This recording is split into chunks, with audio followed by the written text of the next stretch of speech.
علی بھائی، آج کا آخری سوال ہے۔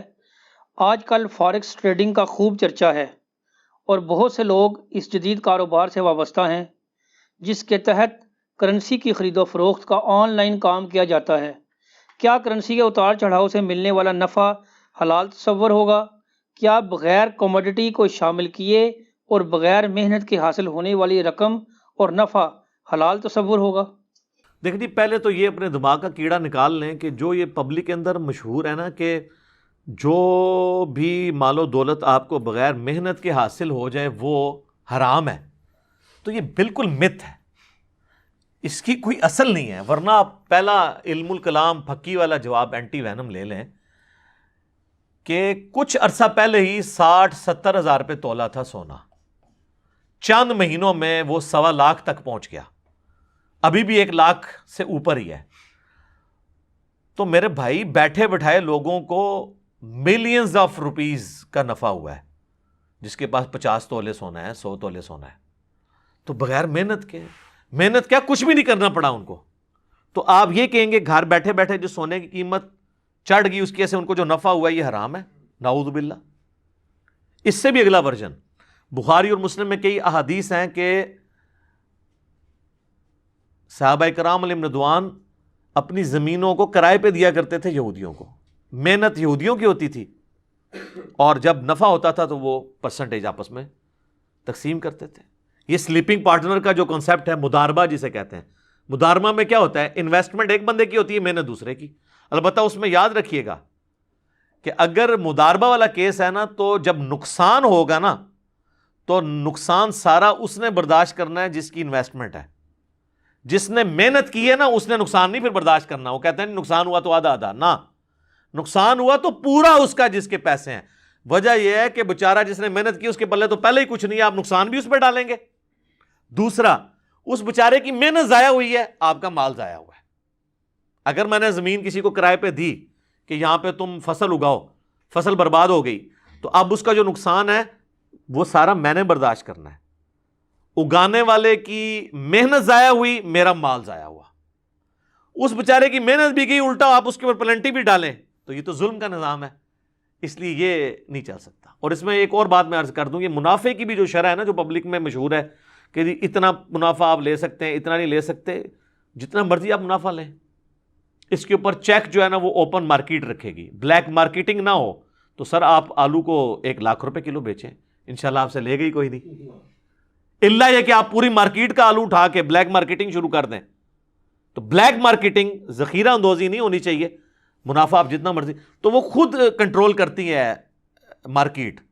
اگر آج کوئی ایک صابن کی ٹکیا جو ہے وہ 100 روپے کی ٹکیا کو 1000 کا بیچے گا تو وہ کتنوں کے آگے بیچ سکتا ہے؟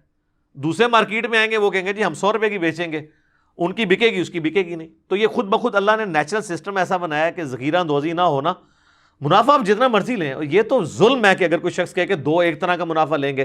مثلا اب میرا ایک سٹی جیلم بھی ہے، ایک اسلام آباد، میرے دونوں جگہ گھر ہے۔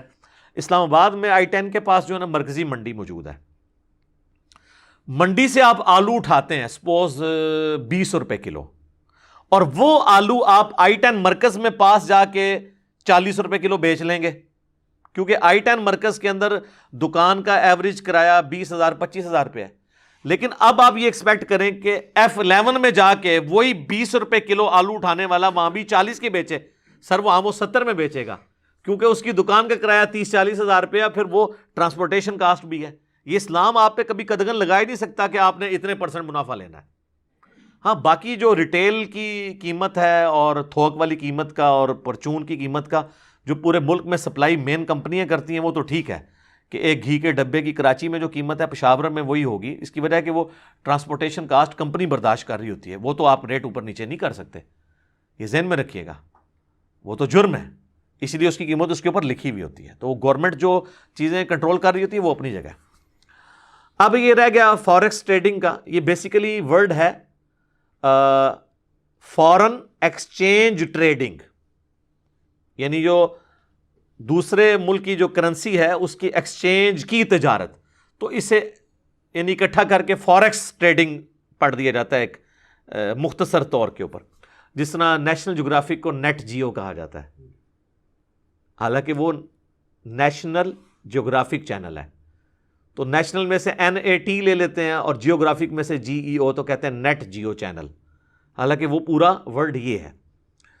تو یہ فارکس ٹریڈنگ کو ڈسکس کرتے ہوئے بنیادی چیز آپ سمجھ لیں کہ جو اسلام میں کسی کاروبار کے حلال اور حرام ہونے کے قوانین ہیں نا بنیادی، جو میں کتاب و سنت کی تعلیمات کی روشنی میں سمجھاؤں، وہ بنیادی 4 قوانین ہیں، 4 رولز کے اوپر آپ نے پیش کرنا ہے۔ میں آپ کو ڈاکٹرن کلیئر کروں گا، باقی ہر بندے نے اپنا کاروبار خود اس میں فٹ کرنا ہے۔ یہ نہیں ہے کہ آپ 1000 کاروباروں کی لسٹ مجھے بھیج دیں، بتائیں کون سا حلال ہے حرام، میں نہیں بتا سکوں گا، مجھ سے بہتر آپ خود بتا لیں گے۔ اگر آپ کو رولز پتہ چل جائیں گے تو آپ یہ فنکشن اپلائی کریں گے، رزلٹ آپ کے سامنے آ جائے گا۔ کیونکہ جو آپ نے مجھے ایکسپلین کرنا ہے اس سے بہتر آپ خود جانتے ہیں کہ اس کاروبار میں کیا کیا 2 نمبری ہے، کیا کیا چیزیں ٹھیک ہیں غلط ہیں۔ میں آپ کو رولز بتا دیتا ہوں، آپ اللہ کو سامنے رکھتے ہوئے خود فیصلے تک پہنچ جائیں گے۔ جو صحیح مسلم میں حدیث ہے، گناہ وہ جو تیرے دل میں کھٹکے اور تو اس بات سے ڈرے کہ لوگ مطلع ہو جائیں اس کے اوپر کہ یہ کر رہا ہے، تو گناہ اندر کا مفتی آپ کو بتائے گا یہ گناہ ہے۔ اچھا، اندر کا مفتی اسی کا بتائے گا جسے پتا ہوگا، جس کو پتہ ہی نہیں ہے کہ حلال اور حرام کیا ہے، اس کو مفتی نے کیا بتانا ہے؟ وہ مفتی مرے ہے اور مفت ہی مفتی ہے۔ تو یہ بنیادی اصولی گفتگو میں کروں گا، ڈاکٹرن کیا ہے اسلام میں کاروبار کے حلال اور حرام ہونے کی۔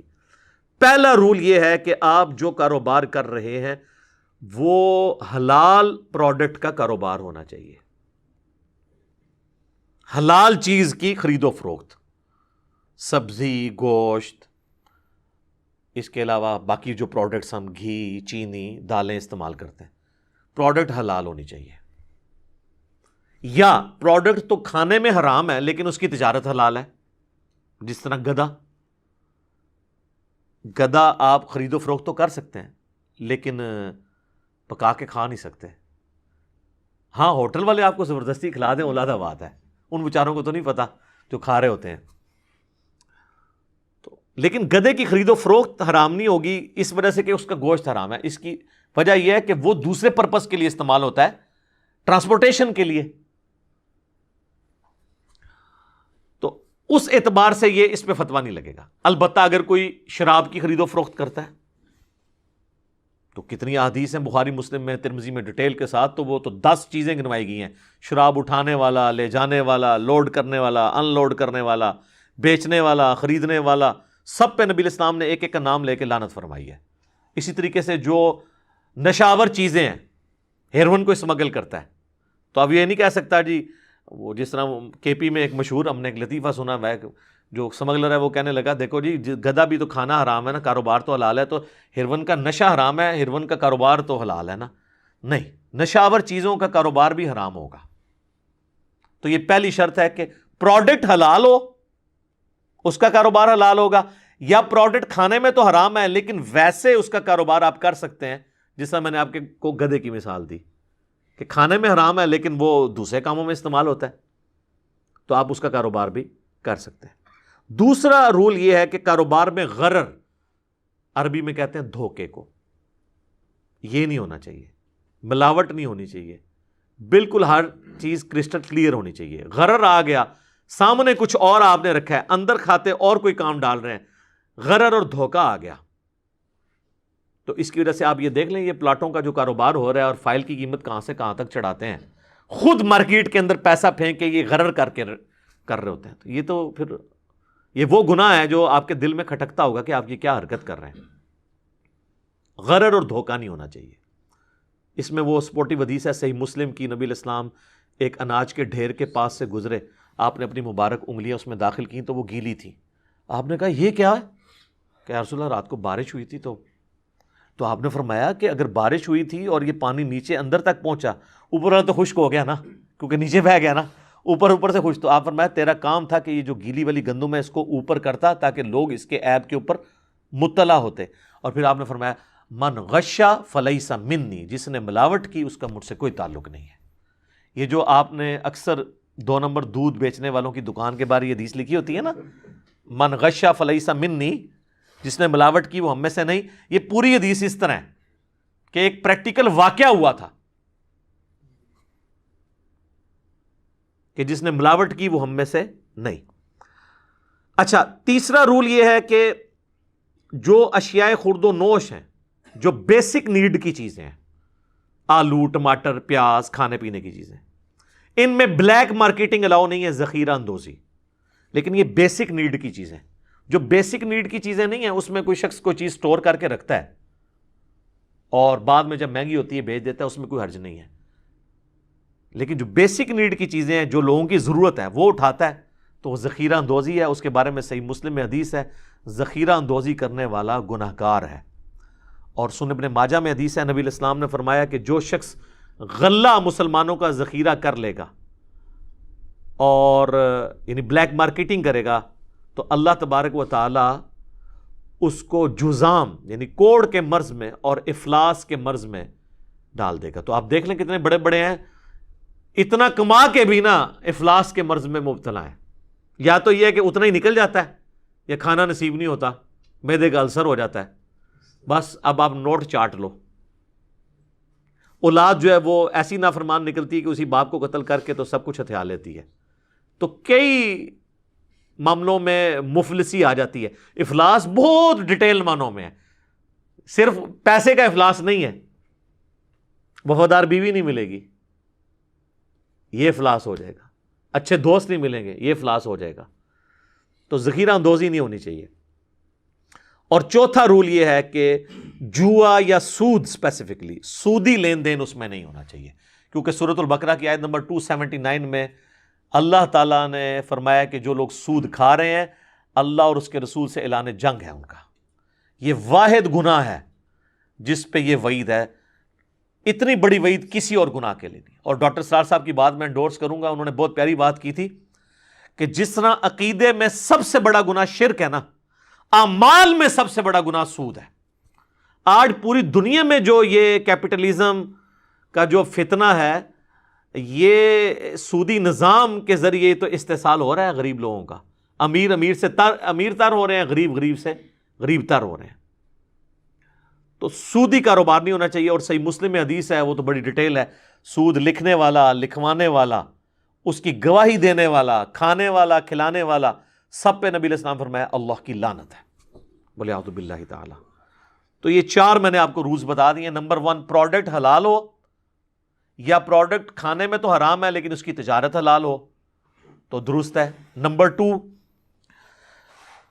غرر اور دھوکہ نہیں ہونا چاہیے. نمبر 3، جو بیسک نیڈ کی چیزیں ہیں ان کے اندر ذخیرہ اندوزی نہیں. انوینٹری تو آپ بنا سکتے ہیں لیکن ذخیرہ اندوزی نہ ہو کہ مارکیٹ سے آپ نے سارے آلو اٹھا لیا، کہ بعض 8 کروڑ کا آلو اٹھا لیا، جا کے انہوں نے ڈمپ کر دیا جناب کسی برف خانے کے اوپر، ٹھیک ہے، فریزرز کے اندر، اور پھر مارکیٹ میں ظاہر آلو چڑھ گیا.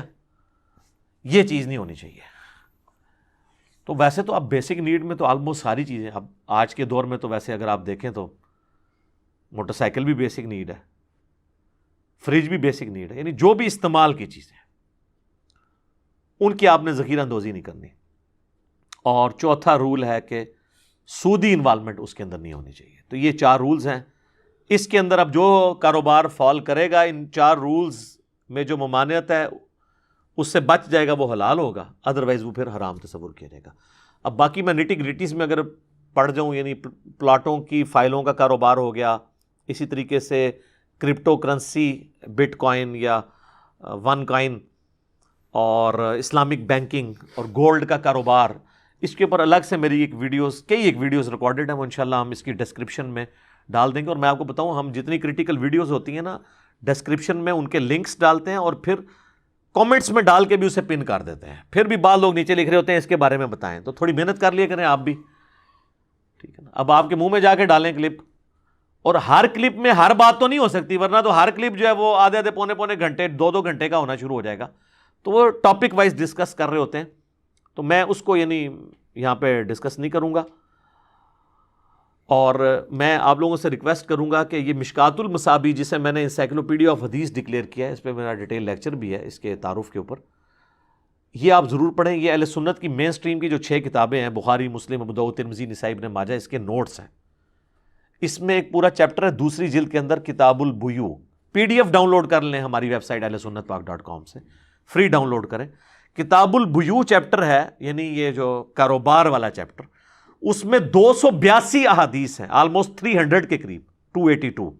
انٹرنیشنل نمبر کے مطابق 2759 سے لے کے 3040 تک ساری کاروبار سے ریلیٹڈ جو اس کے ایک ایک ٹاپکس ہیں نا آگے، ساری حدیث ایک جگہ جمع ہے، بخاری اور مسلم سے بھی اور باقی کتابوں سے بھی، اور باقی کتابوں میں تحکیم بھی نیچے ہوئی ہے، کون سی حدیث ضعیف ہے کون سی صحیح ہے، تو آپ خود پڑھیں.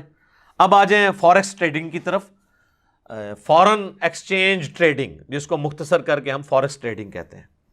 تو اسپیسیفکلی اس کے بارے میں یاد رکھیں، یہ OTC ہے، اوور دا کاؤنٹر کاروبار ہے، جس میں 1 to 1 آپ، یعنی بیچ میں آپ کے اوپر کوئی سپرویژن کے لیے اتھارٹی انوالو نہیں ہوتی ہے، ڈائریکٹ آپ کاروبار کر سکتے ہیں کاؤنٹر کے اوپر سے آمنے سامنے. فوریکس ٹریڈنگ جو ہے، یہ اس کا طریقہ کار کیا ہوتا ہے، وہ جو لوگ کر رہے ہیں ان کو تو پتہ ہی ہے، میں اس کو عام فہم کر کے سمجھا دیتا ہوں، کیونکہ کافی لوگ پوچھتے ہیں اور کر رہے ہوتے ہیں اور کرنے کے بعد پوچھ رہے ہوتے ہیں. جس طرح لوگ طلاق دینے کے بعد طلاق کے مسائل پوچھتے ہیں، حالانکہ طلاق دینے سے پہلے پوچھنا چاہیے طریقہ کیا ہے، دینی بھی چاہیے کہ نہیں. تو یہ جو فورن ایکسچینج کا جو آن لائن کاروبار ہے، اسے فوریکس ٹریڈنگ کہتے ہیں اسپیسیفکلی. اس کے لیے آپ کو کسی بروکر سے رابطہ کرنا ہوگا، جو کسی کمپنی کا امپلائی ہوگا، جو بروکر کمپنیاں پوری دنیا میں بنی ہوئی ہیں، ان کے پھر وہ اکاؤنٹ ہوتے ہیں، اور وہ بروکر کمپنیاں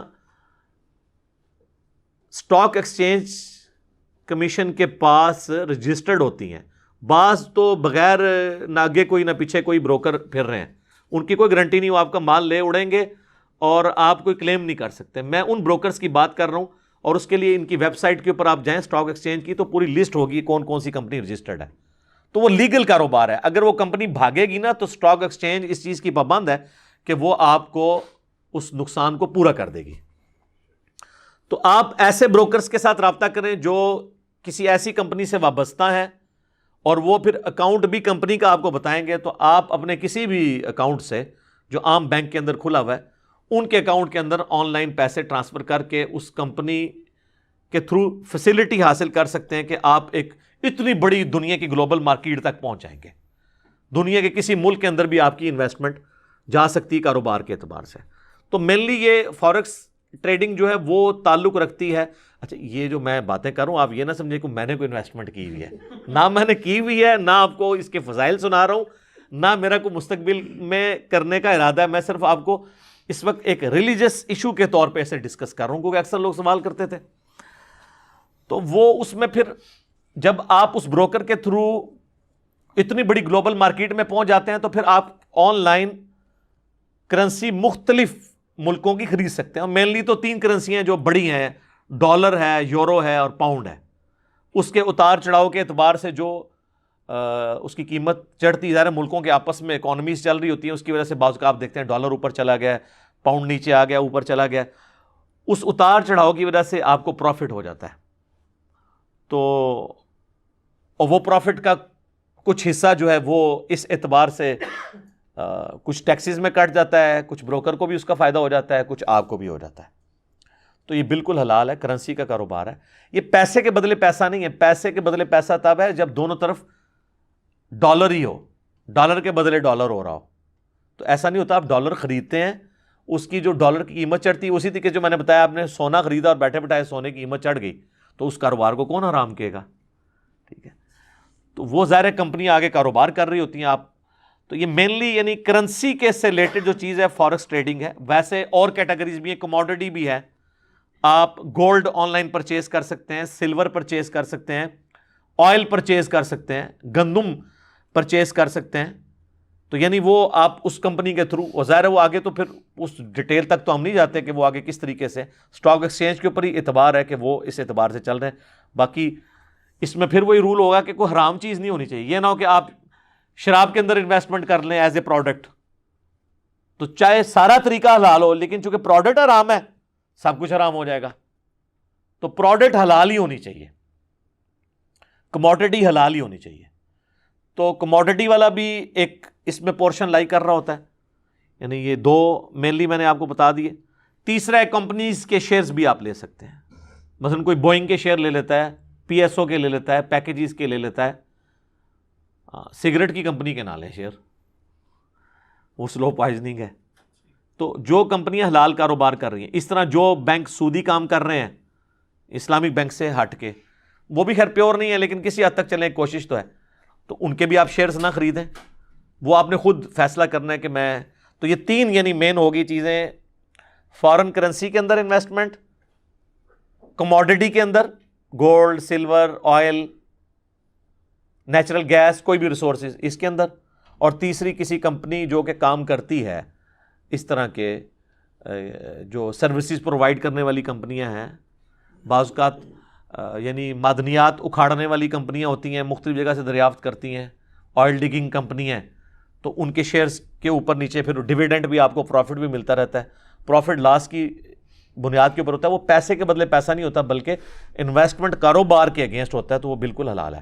باقی یہ کہنا کہ جی وہ بالکل ہمارے سامنے کریں، تو یہ اب ظاہر پوری دنیا کا موڈ شفٹ ہو چکا ہے آن لائن کے اوپر، وہ تو میں تو 2005 اور اب 2020 ہے، اکتوبر کا مہینہ شروع ہو چکا ہے، 15 سالوں میں نے تو اپنے دونوں گھروں کے بل، اسلام آباد والے کے ادھر کے، آج تک مجھے نہیں یاد میں کبھی بینک میں جمع کروانے گیا ہوں، سارے بل چاہے وہ گیس کا ہو، بجلی کا ہو، نیٹ کا ہو، تو آن لائن ٹرانسفر کرتے ہیں، تو وہ سارا پوری دنیا کا نظام آن لائن شفٹ ہو چکا ہے، تو اس کے پیچھے ملکوں کی اسٹاک ایکسچینج کی گارنٹیاں موجود ہیں، اور اس طرح نہیں ہے کہ یہ اس طریقے سے کام چل رہا ہے، تو جہاں پہ یہ ساری چیزیں موجود ہیں وہ آپ کریں۔ باقی اب اس میں بعض اوقات یہ ہوتا ہے کہ ہم کسی ایسی کمپنی میں انویسٹ کریں گے جو خود سودی کام کرتی ہے، پروڈکٹ تو حلال بنا رہی ہے لیکن سودی کام اس طرح کر رہی ہے کہ وہ مارکیٹ سے، بینکوں سے وہ ڈیٹ لیتی ہے، اپنی ایکویٹی اس کی 40% ہے راس المال، 60% وہ قرضہ اٹھاتی ہے، تو ظاہر اس کا تو سود دے گی۔ اب یہ پوری دنیا کا نظام سودی ہے، اب اس سے تو اس درجے میں وائڈ کرنا مشکل ہے کہ آپ کوئی ایسی کمپنی دریافت کریں جس نے بینکوں سے سود پہ قرضہ نہ لیا ہو، پھر تو آپ کچھ بھی نہیں کر سکتے، پھر تو جناب یہ جن کپڑوں میں بیٹھ کے میں، اور یہ جن کپڑے کی میں نے پگڑی باندھی ہوئی ہے، یہ بھی جس مشین پہ بنے ہوئے ہیں، وہ بھی یعنی سود کے پیسے سے ادھار اٹھا کے، بینکوں سے اٹھا کے اور اس کے اگینسٹ سود دے کر باہر سے منگوائی گئی ہیں، تو یہ تو پھر یہ ہے لا یکلف اللہ نفسا الا وسعها، اللہ تعالیٰ کسی جان پہ اتنا ہی بوجھ ڈالتا ہے جس کی وہ یعنی استطاعت رکھتا ہے، اس سے زیادہ بوجھ نہیں ڈالتا، جہاں ڈائریکٹ آئے وہ نہیں۔ آپ اس کی بنیاد پہ آپ یہ نہیں کہہ سکتے سود کا دھواں تو پہنچ ہی رہا ہے ڈائریکٹ بھی کھانا شروع کر دو، نہیں۔ اس کے لیے میں ایک مثال دیتا ہوں کہ آپ نے امرود توڑے، اس میں سے کیڑا نکلا، تو آپ بیوقوف ہوں گے اگر آپ امرود کھائیں گے اس بنیاد پہ کہ یار میں تو اتنا کچھ انہیل کر رہا ہوں، جیسے کہتے ہیں نا کہ جی وہ بمبئی کے اندر جو ہے وہ 40 سگریٹ کے برابر لوگ روزانہ دھواں انہیل کر لیتے ہیں، تو اب اس کا مطلب میں سگریٹ پینا شروع کر دوں، نہیں، وہ آپ کے اختیار میں نہیں، جو آپ کے اختیار میں آپ اس کی تو پکڑ ہوگی، تو یہ آپ نے خود دیکھنا ہے اس طرح کے معاملات میں کہ جو چیزیں آپ کنٹرول کر سکتے ہیں وہ کریں، تو مکمل طور پہ تو آپ ظاہر نہیں کر پائیں گے، اس میں پھر آپ کے اوپر اس طرح قدغن نہیں لگا سکتے۔ اسلامک بینکنگ کے حوالے سے بھی اگرچہ اس میں کی ایک خرابیاں ہیں، پھر بھی میں کہتا ہوں چلیں ایک کوشش تو ہے نا کہ منی اگینسٹ گڈز ہے، وہ نان اسلامک بینکنگ یا سودی بینکاری ہوتی ہے پیسے کے بدلے پیسہ، اسلامک بینکنگ ہوتی ہے کموڈٹی، کسی چیز کے پیچھے پیسہ۔ اسی لیے آپ دیکھیں اسلامک بینک والے آپ کو پرسنل لون نہیں دیتے ہیں، وہ مداربہ کرتے ہیں یا مشارکہ کرتے ہیں۔ آپ نے مکان بنانا ہے، وہ کہیں گے لائیں جی پلاٹ ہے، جی ہے، پلاٹ نہیں ہے تو آپ کہیں گے جی میرے پاس 20 لاکھ ہے اور پلاٹ تو آئے گا 30 کا، اوپر سے یہ بناؤں گا، وہ کہیں گے ٹھیک ہے 20 لاکھ آپ کے پاس ہے، 40 ہم لگاتے ہیں، تو جو مکان بنے گا اس کی بھی اسی ریشو پروپورشن سے ہم مالک ہوں گے، اور پھر آپ نے قسطوں میں ہمیں قرض واپس کرنا ہے اور اس کے اوپر پیسے واپس کرنے ہیں۔ وہ جو اوپر پیسے واپس کر رہے ہیں وہ سود نہیں ہے بلکہ وہ اس مکان کا کرایہ ہے، کیونکہ آپ اس مکان کے مکمل مالک تو نہیں ہیں۔ میں ایک موٹر بائک جو ہے وہ اسی کے تحت قسطوں کا کاروبار بھی حلال ہے، بشرطے کہ لیٹ ہونے کے اوپر پلنٹی نہ ڈالی جائے۔ ایک موٹر بائک کی قیمت مارکیٹ میں 70,000 ہے اور قسطوں میں وہ مل رہا ہے 90 کا، اور میں 10,000 کی ڈاؤن پیمنٹ کر کے 70,000 کا موٹر بائک نکلوا کے لے آتا ہوں، تو میری تو انویسٹمنٹ صرف 10,000 ہے، 60,000 کا مالک تو وہ کمپنی ہے، تو اس موٹر بائک کو جو میں استعمال کروں گا وہ تو میں صرف 10,000 کا مالک ہوں، 60,000 کی کمپنی ہے، تو اس موٹر بائک کا کرایہ نہیں میں دوں گا، وہ کموڈٹی انوالو ہوگی نا، تو سود ختم ہو گیا۔ پیسے کے بدلے پیسہ آئے گا تو سود۔ بڑی آسان مثال سے آپ کو سمجھاتا ہوں، آپ کا 40 لاکھ کا مکان ہے، اس پہ آپ 10,000 کرایہ لیں حلال، کسی کو 40 لاکھ دے کے 10,000 روپیہ مہینہ لیں حرام۔ آپ کے کان تو ایسے ہی پکڑا ہے، بات تو وہی ہے، نہیں۔ اس کا جواب پھر اللہ تعالیٰ نے سورۃ البقرہ میں دیا ہے، احل اللہ البیع وحرم الربا، وہ کافر بھی یہی کہتے تھے کہ سود اور تجارت تو ایک طرح ہے. تو اللہ نے فرمایا اللہ نے تجارت کو حلال کیا ہے اور سود کو حرام کیا ہے. وہ تجارت اسی قسم کی ہوا کرتی تھی, اور یہ سلطنت عثمانیہ کے ختم ہونے تک یہ تجارت جاری تھی, جس میں آپ جو ادھار کی چیز ہے اس کو تھوڑا مہنگے داموں خریدیں گے اور نقد جو ہے وہ کم داموں. وہ جو ترمذی کی حدیث کہتے ہیں نبی علیہ السلام نے ایک چیز کی 2 قیمتیں مقرر کرنے سے منع فرمایا. آگے امام ترمذی نے کامنٹس لکھے ہیں, اس حدیث کا فارم لکھا ہے. اس سے مراد یہ ہے جب بیچنے والا اور خریدنے والا کسی ایک قیمت پہ متفق ہوئے بغیر الگ ہو جائیں تو اس چیز کو حرام ہے. البتہ اگر وہ متفق ہو جائیں کسی ایک قیمت پہ کہ ادھار پہ میں اتنی اٹھاؤں گا, نقد پہ اتنی, تو پھر اس کے اوپر یہ فتویٰ نہیں لگے گا, اور یہ کاروبار رائج تھا. اسی لیے تو کافر کہتے تھے کہ کاروبار اور سود ایک طرح ہی ہے. ان کو کیا دھوکہ لگا تھا, وہ کاروبار یہی ہوتا تھا نا. تو اللہ نے فرمایا کاروبار حلال ہے, سود حرام ہے. اور لاجک اس کے پیچھے یہ ہے کہ کاروبار سے لوگوں کو فائدہ ہوتا ہے, سود سے صرف امیر کو فائدہ ہوتا ہے. آپ کی 40 لاکھ کی گاڑی ہے, آپ اس کو رینٹ کار پہ چڑھاتے ہیں, ڈرائیور کی نوکری کھلے گی. گاڑی پنکچر ہوگی تو پنکچر والے کی نوکری کھلے گی. پیٹرول پمپ اس کے ساتھ وابستہ ہوں گے, جو لوگ ٹریول کریں, کتنے لوگوں کو فائدہ ہو رہا ہے, کتنے لوگوں کا روزگار اس سے جڑا ہوا ہے. اور اللہ آپ کو یہ بھی ثانی دے رہا ہے کہ آپ نے اس 40 لاکھ کی گاڑی پہ زکوٰۃ بھی کو نہیں دینی. اس سے جو آمدن ہو رہی ہے نا اس پہ زکوٰۃ ہوگی, اگر وہ بھی جڑ کے 7.5 تولے سونا ہو جائے. اگر وہ آپ ساتھ ساتھ کھا رہے ہیں تو 0 زکوٰۃ. جس طرح اسلام آباد میں کہتے ہیں کروڑ پتی غریب ہیں, F7 میں 10 15 کروڑ کی کوٹھیاں ہیں, 2 کوٹھیاں ہیں, ایک کوٹھی کے 2 پورشن ہیں, نیچے میں مالک رہتا ہے, اوپر والی کوٹھی 1.5 لاکھ روپے 2 لاکھ روپے کرائے پہ دی ہوئی ہے, اسی 2 لاکھ سے نیچے والوں کا خرچہ چلتا ہے, خود وہ کچھ بھی نہیں کر رہے. اب مالک کروڑوں کے ہیں, زکوٰۃ بھی ان پہ کوئی نہیں, اگرچہ ان کی مہینے کی کمائی 2 لاکھ ہے, لیکن وہ جڑ تو نہیں, ساتھ ساتھ خرچ ہو رہی ہے. تو کاروبار کی برکت دیکھیں, یہ کاروبار ہے کہ اللہ تعالیٰ نے آپ پہ کوئی بھی اس طرح کی قدغن نہیں لگائی ہوئی ہے, کیونکہ پیسہ رننگ میں آ جاتا ہے. تو اسلام کی یہ خواہش ہے, جو پارہ نمبر 28 میں بھی اللہ تعالیٰ نے مال فے کے بارے میں ڈسکس کیا, یہ نہ ہو کہ صرف امیروں میں ہی مال گھومتا رہے, غریبوں میں بھی آنا چاہیے. تو کاروبار زندگی کے ساتھ چونکہ چیزیں جڑی ہوئی ہیں, لوگوں کے فائدے, اس لیے اللہ تعالیٰ نے کاروبار کو حلال کیا ہے اور سود کو حرام. سود میں کیا ہوتا ہے, ایک بندہ ہی ہوتا ہے, وہی نفع اٹھاتا جاتا ہے اور دوسرے کا استحصال کرتا چلا جاتا ہے. تو کاروبار کریں, سود والا معاملہ نہ کریں. یہاں پہ تو کتنے داڑھیوں والے ہیں, پگڑیوں والے ہیں, نمازی ہیں, اور وہ سود کو کرتے رہتے ہیں, اور جب ان کو اینڈ پہ بتایا جائے تو وہ کہتے ہیں ہمیں تو پتہ ہی نہیں تھا یہ سود ہے. اتنے بولے بن جاتے ہیں, پیسے کے بدلہ پیسہ لے رہے ہوتے ہیں, اور کہتے ہیں جناب اسی جڑا نا ایتے کاروبار کر رہے سائیں, ساڈا کاروبار سی. تو انسان کو پتہ ہوتا ہے, خام خواہ کسی کو دھوکہ دینا چاہے تو اس کی اپنی مرضی ہے. اللہ تعالیٰ نے بہت بڑی آسانی دی ہے کاروبار کی شکل میں, اور کاروبار میں اللہ تعالیٰ نے برکت رکھی ہے. اور سود کے اللہ تعالیٰ قرآن میں فرماتا ہے نا, میں سود کو گھٹاتا ہے اللہ تعالیٰ اور صدقات کو بڑھاتا ہے. تو یہ صدقات کا سارا سسٹم اس پہ ہی چل رہا ہے, منی اگینسٹ گڈز. اور آپ دیکھیں کہ اس کے ذریعے جس بندے کی کمائی ہوتی ہے, پھر وہ اگر پیسہ جوڑتا ہے وہ زکوٰۃ دے گا, اور لوگوں کا روزگار کھلے گا. اچھا, کئی لوگ ہیں وہ سود بھی دبا کے کھا رہے ہیں, زکوٰۃ بھی پوری دیتے ہیں, یعنی گٹر کے پانی سے وضو کر رہے ہوتے ہیں. تو گٹر کے پانی سے تو وضو نہیں ہوگا. تو اللہ کا خوف کھائیں اور ان چیزوں سے باز آ جائیں. اللہ تعالیٰ نے سود کو حرام کیا ہے اور کاروبار کو حلال کیا ہے, اور اس کے پیچھے کئی ایک لاجکس ہیں. سب سے بڑی لاجک یہ ہے کہ احل اللہ البیع وحرم الربا. بس مسلمان کے لیے سر تسلیم خم, لاجیکلی کئی چیزیں. یہ اذانیں شروع ہو جاتی ہیں, اسی پہ ہم کنکلوڈ کرتے ہیں. اللہ تعالیٰ سے دعا ہے جو حق بات میں نے کہی اللہ تعالیٰ ہمارے دلوں میں راسخ فرمائے.